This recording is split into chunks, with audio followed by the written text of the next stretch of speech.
नमस्कार, पेश आज का न्यूज पॉइंट। मैं विज्ञान प्रकाश। जरा ध्यान से सुनिएगा। मैं हमेशा आपसे कहता हूं कि मेरे कार्यक्रमों में थोड़ा सा चुटीली बहस नहीं होती है। ये बहुत बहुत बहुत महत्वपूर्ण एजेंडा है जिस पर आज हम चर्चा करने वाले हैं। तमाम सालों में मैंने लगातार पिछले 5 सालों में इन्फ्लेशन, महंगाई के एजेंडे को इस प्रोग्राम में उठाया है। बात बहुत स्पष्ट है। मेरा अपना यह आकलन है और यह मानना है कि नरेंद्र मोदी को ऐतिहासिक बहुमत 2 पक्षों से मिला। हम बहस करते हैं भारत वर्सेस इंडिया की। इसमें कोई दो राय नहीं है कि भारत ने नरेंद्र मोदी को वोट दिया और इंडिया ने उसको बैक किया।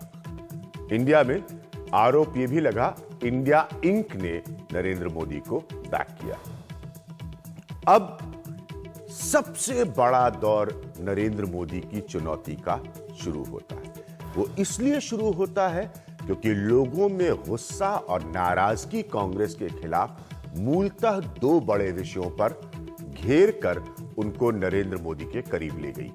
पहला विषय इन्फ्लेशन का, महंगाई का, और दूसरा विषय करप्शन का, भ्रष्टाचार का। ये 2 विषय थे जिससे कांग्रेस से लोग दूर हुए और नरेंद्र मोदी की तरफ आकर्षित हुए। मैं आपको कुछ देर में यह भी समझाऊंगा कि किस तरह से बार बार महंगाई पर बोलकर मनमोहन सिंह फेल हुए, नाकामयाब साबित हुए। अब पहला मसला फूड इन्फ्लेशन का।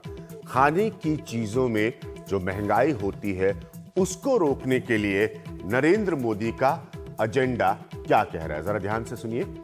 जमाखोरी और काला बाजारी के लिए सख्त कदम। इसका काउंटर पॉइंट मेरा यह है कि यह पार्टी ट्रेडर्स बेस की है, तो यह बहुत आसान कदम नहीं होगा। बीजेपी इसको अपने मैनिफेस्टो में भी पहले कह चुकी है। मूल्य नियंत्रण फंड, में अपने निर्देशक से रिक्वेस्ट करूंगा थोड़ा ग्राफिक्स धीरे धीरे रखें ताकि मैं समझा सकूं, लोग समझ पाए। ये बहुत अहमियत के मुद्दे हैं। हमारे घर में आने वाले आटा, दाल, चावल, प्याज का इस पर सीधा असर है। मूल्य नियंत्रण फंड, मेरा काउंटर पॉइंट यह है कि जब आप करंट अकाउंट डेफिसिट मैनेज कर रहे हो तो ये मूल्य नियंत्रण फंड के लिए पैसा कहां से आएगा। तीसरा पॉइंट अगर हम देखें, ये बहुत इंपॉर्टेंट है। कार्य क्षमता बढ़ाने के लिए एफसीआई का काम बांटा जाएगा। इस पर डिटेल करना बहुत जरूरी है कि एफसीआई का काम बांटने से क्या मतलब है। जरा देखते हैं एफसीआई का काम बांटने से क्या मतलब है।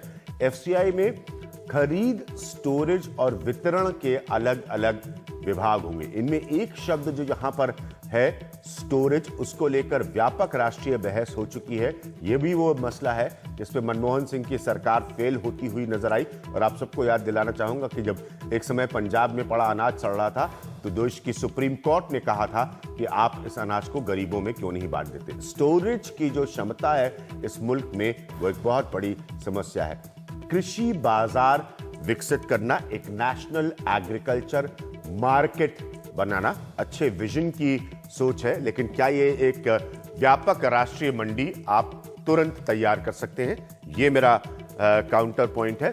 और चौथी बात, इलाके के खान पान के हिसाब से फसल और सब्जियों की पैदावार में मदद। अब इसको जरा मूल मकसद के हिसाब से प्याज से जोड़कर देखिए। हमेशा प्याज पर जब बहस हुई, मैंने भी बहुत बहस किया है प्याज के मसले पर, तो कहा गया कि जहां पर प्याज की पैदावार ज्यादा होती है वहां से चलकर जब प्याज आता है तो अलग अलग मंडियों के हाथ से गुजरने के बाद प्याज की कीमत बढ़ जाती है। ये प्याज भी बड़ी संवेदनशील सियासी बहस रही है। तो जब आप ये कहते हैं कि सब्जियों की पैदावार में मदद, तो क्या आप उन सब्जियों की बात कर रहे हैं जिसकी कमी जो है इन्फ्लेशनरी टेंडेंसीज को, महंगाई की सोच को ज्यादा बढ़त देती है? थोड़ा ये मेरा काउंटर पॉइंट है, इस पर क्लैरिफाई करने की जरूरत है। बहुत गंभीर बहस होगी, मैं 100 बार आप लोगों से दोहरा रहा हूं। चैनल चेंज करने की इच्छा है तुरंत चेंज कर दीजिए, लेकिन याद रखिएगा कि मैं जो विषय को उठा रहा हूं ये आपके आटा, दाल, चावल, मिर्चा, धनिया, टमाटर से जुड़ा हुआ मसला है। अब मैं आपको जरा एक ट्रैक रिकॉर्ड दिखाता हूं जो बड़ा दयनीय है कांग्रेस के हिसाब से, और इसकी कीमत आपकी नाराजगी ने कांग्रेस को अदा करवा दी। 5 फरवरी 2010 में मनमोहन सिंह कहते थे महंगाई का सबसे बदतर वक्त खत्म हुआ है और स्थिति जल्द सुधरेगी। कांग्रेस को आपने 50 से कम सीटें दी, इसलिए आपको दोहरा रहा हूं कि महंगाई कितना गंभीर विषय हो सकता है नरेंद्र मोदी के लिए। 10 जनवरी 2011, मैं ज्योतिष नहीं हूं लेकिन मुझे विश्वास है कि हम मार्च तक कीमतें काबू कर लेंगे। ये 10 जनवरी 2011 को मनमोहन सिंह ने कहा था। 31 मई 2013 को मनमोहन सिंह ने कहा आने वाले महीनों में महंगाई पूरी तरह से काबू में होगी। 30 अगस्त 2013, the favorable monsoon and anticipated good harvest will help bring down food prices and ease the task of controlling inflation। यानी कि मानसून बेहतर होगा और उसकी वजह से जो खाने के दामों की महंगाई है, फूड इन्फ्लेशन जो है, उसको आसान करना आसान हो जाएगा। मनमोहन सिंह इनमें से कई सारी डेडलाइंस पर खरे नहीं उतरे और उसका खामियाजा आप लोगों ने मनमोहन सिंह, कांग्रेस पार्टी, सोनिया गांधी, राहुल गांधी को दे दिया। अब आते हैं नरेंद्र मोदी के विषय पर। मेरे साथ जानकार लोग हैं। अखिलेश मेरे साथ मौजूद है जो इस गवर्नमेंट को बहुत क्लोजली एनालाइज करते हैं, देखते हैं। हमारे सीनियर जर्नलिस्ट के तौर पर विजय गोयल साहब मौजूद हैं जो कि एक सीनियर लीडर है भारतीय जनता पार्टी के, आप सब जानते हैं। प्रवीण झा हैं, जवाहरलाल नेहरू विश्वविद्यालय से जुड़े हैं, एक इकोनॉमिस्ट हैं। और रीटा जोशी हैं जो कि कांग्रेस की सीनियर लीडर है और कांग्रेस की स्पोक्स पर्सन भी है। सबसे पहले मसला फूड इन्फ्लेशन का, कि खाद्य जो खाने की चीजों की महंगाई है उसको रोकने के लिए इफेक्टिव तरीका है। प्रवीण, आप कन्विंस्ड है जो एजेंडा रख रही है भारतीय जनता पार्टी सबके सामने? नहीं, ये तो वही बातें दोहरा रहे हैं जो कांग्रेस एक समय कहती थी। हाँ, मैं जानता हूं। इसलिए उसमें जो है, हाँ। अब बस कई बार शब्द अलग अलग हो जाते हैं, लेकिन मिला जुला के जो बातें कहने का प्रयास कर रही है बीजेपी, मुझे उसमें कहीं कुछ नया नहीं दिखाई दे रहा है। मसलन कि जो पब्लिक डिस्ट्रीब्यूशन सिस्टम है इसको हम रिफॉर्म करेंगे, वो रिफॉर्म की बात हम सुनते ही रहे। स्टोरेज इत्यादि में हम इम्प्रूवमेंट लाएंगे, अब वो भी हम पिछले 5 नहीं बल्कि 10 वर्षों से सुन रहे हैं। अलग अलग राज्यों के हिसाब से तकरीबन औसत 60% से ज्यादा का बनता है जो स्टोरेज कैपेसिटी की आपको स्टोरेज क्षमता की जरूरत है, क्योंकि आप ये देश के लोग अगर इस कार्यक्रम को देख रहे हैं जान ले कि अनाज एक्सेस में पैदा होता है, अनाज ज्यादा पैदा होता है, समस्या स्टोरेज की। ये बड़ी मूल बात समझा रहा हूं मैं आपको। तो ये जो सप्लाई साइड को जो इंप्रूव करने की बात कर रहे हैं वो कैसे करेंगे, कितने दिनों में करेंगे, तो बातें तो वो दोहरा रहे हैं। इसी तरीके से एक आध चीज नहीं कही है, मसलन जो जैसे एग्रीकल्चर मार्केट, हाँ, वो एग्रीकल्चर मार्केट, नेशनल मार्केट की बात, हालांकि उसकी तरफ जो है कांग्रेस या यूपीए सरकार भी बराबर चर्चा करती रही थी, लेकिन इस पर थोड़ा ज्यादा जोर दिया गया है। और उसके अलावा जो मूल्य नियंत्रण फंड वाली जो बात कही गई है, उसके लिए पैसा कहां से आएगा? पैसा कहां से आएगा? आपका करंट अकाउंट डेफिसिट खराब है, वो है, मतलब देखिए current account deficit, fiscal deficit, वो सब तो जो है सो है। हाँ। उसके साथ साथ आप वैसे ही कर रहे हैं हम सब्सिडी कम करेंगे। हाँ, आप कह रहे हैं सब्सिडी कम करेंगे, दूसरा है कि आपको ग्रोथ का जो हैंडओवर मिला है वो बहुत अच्छा नहीं है। बिल्कुल नहीं है। हाँ। तो इस स्थिति में अगर आप कोई एक वास्तव में ऐसा फंड जिसमें कि इतनी जान हो कि प्राइस कि वो उसको स्टेबलाइज कर मैकेनिज्म को, उस तरीके को, तो वो बड़ा मुश्किल लगता है। उसके अलावा जो मुख्य कारण जो हैं, कई सारे जो महत्वपूर्ण कारण हैं, मसलन हमने एडमिनिस्ट्रेटेड प्राइसेस सिस्टम जो था फ्यूल्स को लेकर उसको खत्म कर दिया, आपने उसको मार्केट से लिंक कर दिया है। आते ही सबसे पहला चीज इनके साथ क्या हुआ, डीजल की कीमत में बढ़ोतरी हुई। जब वो बढ़ोतरी होगी तो डीजल जो है यूनिवर्सल इंटरमीडिएट है, तो उसका असर हर चीज पे होगा, उसका असर हर चीज पर होगा। तो उस सब तरह की जो चीजें आपने अपनी बात, अखिलेश, इसके बाद मेरे साथ अब सिद्धार्थ बिरला साहब भी जुड़ रहे हैं जो कि प्रेसिडेंट है फिक्की केस से। मैंने कहा बहुत गंभीर विषय है अखिलेश, बहुत बड़े चैलेंजेस हैं, क्योंकि हालांकि मोदी की सरकार ने ये नहीं कहा है कि कोई 100 दिन का एजेंडा है, और मेरे हिसाब से ये समझदारी है उनकी, क्योंकि समय सीमा इस तरह की परिस्थितियों में नहीं तय करनी चाहिए। लेकिन उम्मीद बहुत ज्यादा है। मोदी जी के पास किसी मनमोहन जी की तरह कोई जादू की छड़ी नहीं है। बिल्कुल, नरेंद्र मोदी ये बात कहते भी है कि कोई जादू की छड़ी किसी के पास नहीं होती ना। खुद मनमोहन सिंह भी इस बात को कहते हैं, और आपने जो बिल्कुल सही बात कही कि बहुत समझदारी के साथ उन्होंने कहा कि कोई 100 दिन का वादा वो नहीं कर रहे हैं। उन्होंने कहा कि सरकार 5 साल के लिए होती है, ये हमारा 5 साल का एजेंडा है, जो आज राष्ट्रपति के अभिभाषण में। लेकिन अखिलेश, हमने देखा कि जब नाराजगी धीरे धीरे करके बढ़ती है, तो जिस कदर वो बढ़ी कांग्रेस के खिलाफ, फिर हमने देखा जब जब लोगों को मौका मिला उस गुस्से को निकालने का, वो कांग्रेस जैसी राष्ट्रीय पार्टी को 50 सीट के भीतर लेके आ गए। मुझे लगता है कि नरेंद्र मोदी को इस बात का एहसास होगा हाँ। कि कितना बड़ा गुस्से का सामना मनमोहन सिंह सरकार को सिर्फ महंगाई की वजह से करना पड़ा, तो वो निश्चित तौर पर ऐसे कदम अपनी ओर से उठाने की कोशिश करेंगे कि लोगों को फौरी राहत तो मिले ही मिले, एक लॉन्ग टर्म में भी राहत मिल सके। दूसरी बात, वो जो लोगों से कहेंगे वो ये कहेंगे कि वाजपेयी सरकार का ट्रैक रिकॉर्ड आप देखिए कि जब अटल बिहारी वाजपेयी की सरकार थी तब खाद्य पदार्थों की कीमतें क्या थी, पेट्रोल डीजल की कीमतें क्या थी, और मनमोहन सरकार में क्या हुआ, जो लगातार 10 साल में उन्होंने कैंपेन के दौरान रखा भी है। तो वो एक ट्रैक रिकॉर्ड लोगों के सामने लेकर के जाएंगे कि जब भी बीजेपी की सरकार होती है तो महंगाई कम होती है, और आगे भी ऐसा होगा। कम से कम वो ऐसा करने की कोशिश करते हुए दिखाई देना चाहेंगे। विजय गोयल, अब आपके पास आऊंगा कि जो बातें आप लोगों ने कही हैं, 5 प्रमुख पॉइंट्स हैं, इन पर देश क्यों यकीन करे? देखिए, पहली बात, जैसा कहा जा रहा है जी कि कोई जादू की छड़ी नहीं है। इस सरकार को आपको समय देना पड़ेगा जी। पिछले 10 साल की जो अर्थव्यवस्था चल रही थी, जिसके अंदर जितनी बड़ी महंगाई थी, उसको आप सोचिए कि एक झटके के साथ कोई रोक देगा, ऐसा नहीं है जी। और सब चीजें एक दूसरे से जुड़ी हुई हैं। डिमांड और सप्लाई की सबसे बड़ी बात है कि किस तरीके से हम डिमांड सप्लाई को ठीक करेंगे और किस तरह से मैन्युफैक्चरिंग ज्यादा होगी, प्रोडक्शन ज्यादा होगी, और उसका पहले से ही हमको अनुमान करना पड़ेगा कि अगर सूखा है तो उसका सामना कैसे करना है, अगर बाढ़ है तो किस तरह से सामना करना है। अब जैसे उन्होंने बहुत सारी चीजें बताई हैं, उन्होंने कहा है कि जो लैंड एक्विजिशन है, लैंड यूज है, और जिसके कारण दिक्कतें आती हैं और नए मैन्युफैक्चरिंग यूनिट नहीं लगते हैं, वो सारे उसके कारण हम कोशिश करेंगे कि मैन्युफैक्चरिंग यूनिट्स जल्दी से जल्दी लगें। उसके लिए सिंगल विंडो सिस्टम लगेगा। इसीलिए एग्रीकल्चर के बारे में उन्होंने कहा है कि भी कौन सा प्रोडक्शन कब होना चाहिए, कैसा होना चाहिए, उसके लिए एग्रीकल्चर। एक मिनट, विषय से नहीं भटके। खास तौर पर आपने हमने पहले भी महंगाई पर बहुत चर्चा की है। आज रीटा जोशी जी विपक्ष में है, तब आप विपक्ष में थे। फूड इन्फ्लेशन, खाने पीने की चीजों की महंगाई जो होती है, उसके 2 प्रभाव होते हैं। प्रवीण एक इकोनॉमिस्ट है, मेरे बगल में बैठे हुए हैं। एक माहौल का प्रभाव होता है और दूसरा डायरेक्ट बेयरिंग होती है, सीधा प्रभाव बाजार पर होता है। ये 2 चीजें जो हैं फूड इन्फ्लेशन का, एक तरह से अंग्रेजी में हम कहें तो ऑफशूट होती हैं, उससे नजर आता है। विजय जी,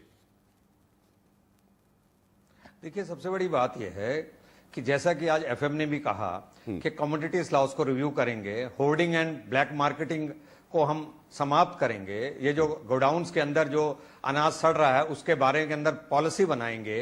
तो मैं समझता हूं सरकार को समय देंगे तो ये सारी चीजें निकलेंगी। उन्होंने कहा है कि हम सिंचाई के ऊपर सबसे ज्यादा जोर देंगे ताकि जो है कि 1 ड्रॉप मैक्सिमम क्रॉप ये होना चाहिए जी। उन्होंने कहा है कि पावर को हम सुधारेंगे। ये सारी चीजें उससे जड़ी हैं जिससे कि प्रोडक्शन बढ़ेगी, जिससे कि सप्लाई बढ़ेगी, और जब सप्लाई बढ़ेगी तो नेचुरली बात है कि इस तरह से कीमतें जो हैं वो कम आएंगी। ये तो डिमांड सप्लाई का खेल है, और इसके लिए उन्होंने एक के बाद एक चीजों को जोड़ना शुरू किया है जी। और जिस तरीके से उन्होंने कहा है कि भाई high inflation, high interest rates का एक विशियस सर्कल है, उसको तोड़ना होगा। ये नहीं है कि केवल हम टैक्स बढ़ा के सोचें कि भी चीजें महंगी हो जाएंगी, डिमांड कम हो जाएगा, उसका नहीं है।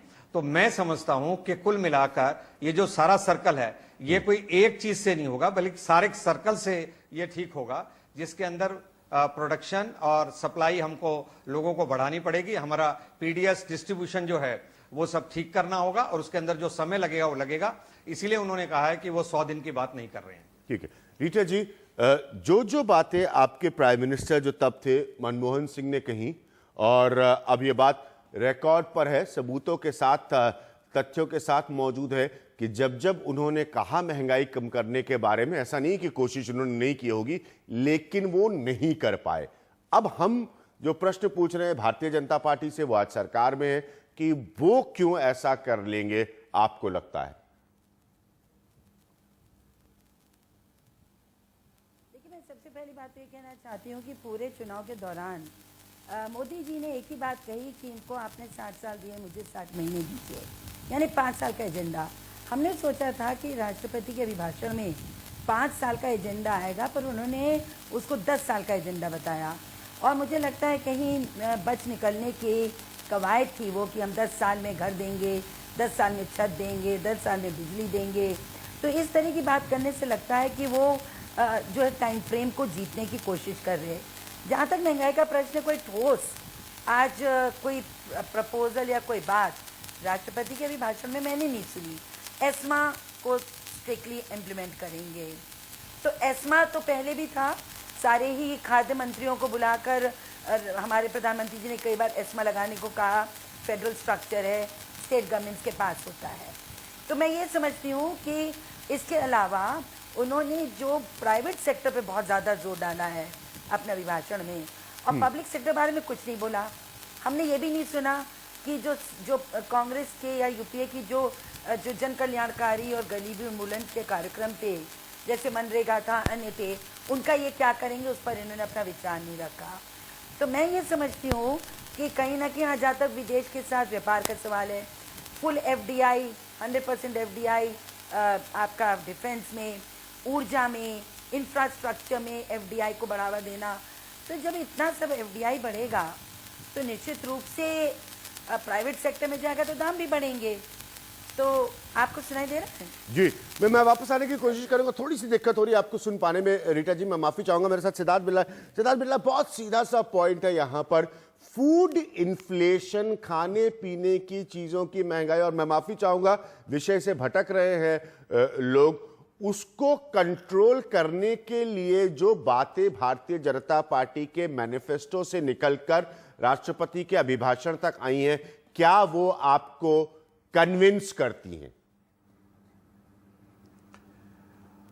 जी, आज जो राष्ट्रपति जी का भाषण हुआ वो तो एक दिशा दिखाने वाला भाषण था, पर फिक्की की तरफ से मैं ये कह सकता हूं कि हमने भी सबसे बड़ा मुद्दा माना है देश के सामने फूड इन्फ्लेशन का, क्योंकि बाकी जो इन्फ्लेशन है, फ्यूल इन्फ्लेशन है, अदर है, उसको एक बार साइड में रखें।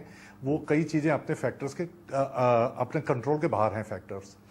फूड इन्फ्लेशन के अंदर साहब हमारे थिंकिंग में दो तरीके अलग अलग हैं। एक तो वो है जो आप शॉर्ट टर्म एक्शंस ले सकते हैं, और एक ऐसे हैं कि एक्शन आज लेवें और उनका इफेक्ट जो है आपको 12 से 18-24 महीनों के अंदर उसका फल दिखेगा। तो आज जो इमीडिएट एक्शन लेना है, एक जो इन्होंने बात कही कि भी कंटिजेंसी प्लान बना रहे हैं, कंटिजेंसी प्लान बनाना बहुत अच्छा है, it is like an insurance. हम भगवान से प्रार्थना करें कि कंटिजेंसी प्लान कभी काम ना आए। सिद्धार्थ यही रियलिटी में आपसे सिद्धार्थ जानना चाहता हूं, क्योंकि जब आप ये कहते हैं कि हम एक प्राइस कंट्रोल फंड, मतलब एक तरह से एक पूल ऑफ मनी, पैसे का हम क्रिएट करेंगे, अब ये जिस स्थिति में आप हैं, जो आपको धरोहर भी हाल के दिनों में कांग्रेस की सरकार से मिली है, आप ये फंड कहां से क्रिएट कर पाएंगे? अगर ये फंड क्रिएट भी हो गया, इसका क्वांटम क्या होगा? इसके क्वांटम के हिसाब से अगर इन्फ्लेशनरी टेंडेंसीज जो हैं उसका व्यवहार बहुत ऊपर नीचे हो रहा है, तो आप कहां तक उसको इक्वेट कर पाएंगे? इन सब बातों के जवाब नहीं मिल पा रहे हैं। हाँ सिद्धार्थ प्लीज। जी, ऐसा है कि अगर ये फंड क्रिएट करने की बात करी जाए तो ये बहुत इनिशियल स्टेज में है।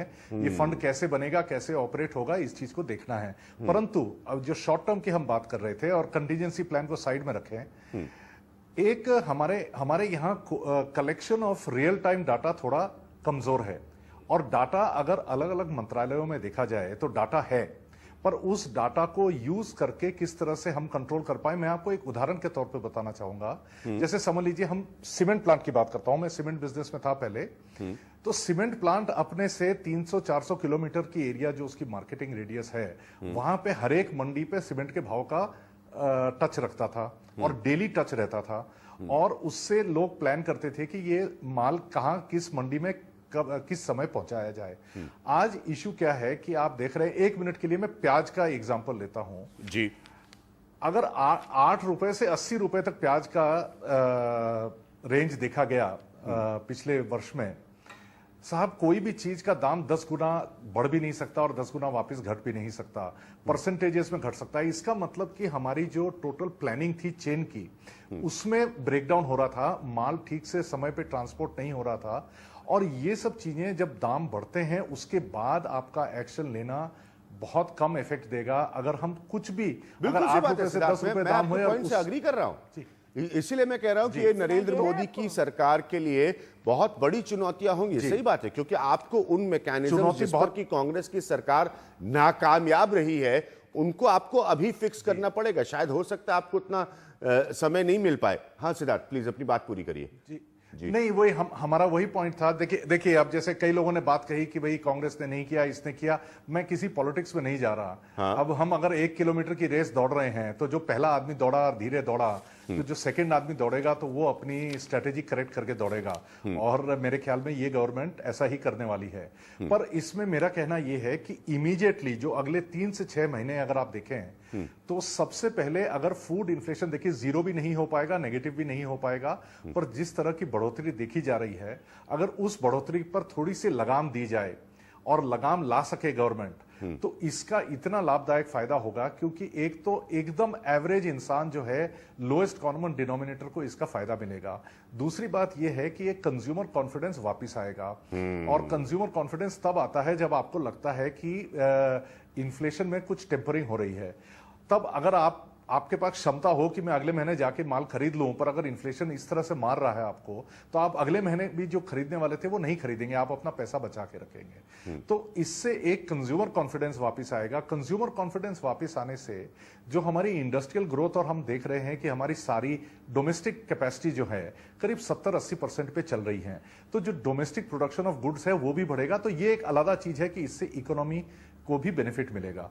अगर 3 से 6 महीने में ये कुछ रियल टाइम डाटा यूज करके डिमॉन्स्ट्रेट भी कर पाए कि भाई हमने दाम जो है इतने नहीं बढ़ने दिए जितने नॉर्मली बढ़ जाते, और इस पीरियड में हमें अगले 2 वर्षों के लिए ये सोचना है कि जो फार्म पे प्रोड्यूस हुआ, हमने एक नाम दिया है इसको फार्म से थाली, तो फार्म से थाली तक आने में जो हमें सप्लाई चेन मैनेजमेंट करना है वो किस तरह से करें। It is a management problem, it is not a political problem, it is a pure management problem, A logistics problem.